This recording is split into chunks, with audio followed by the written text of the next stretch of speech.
Hi అండి అందరికీ. ఈరోజు మనం కర్నూలు స్టైల్ ఎర్రపప్పు ఎలా చేయాలో చూసేద్దామా? ఇలా ఒక్కసారి ట్రై చేయండి. చాలా అంటే చాలా బాగుంటుంది. ముందుగా ఒక గ్లాసు కందిబ్యాళ్ళు తీసుకొని 2 మాటలు బాగా శుభ్రంగా కడుక్కొని, మూడోసారి ఒక గ్లాసుకి 3 కప్పులు వాటర్ వేయండి.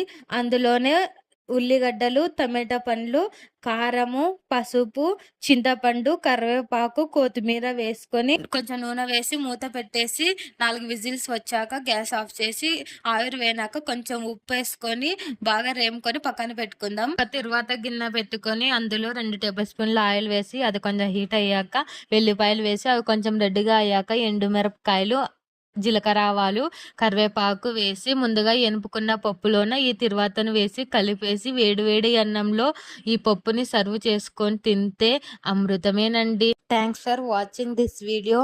Subscribe my channel and like this video.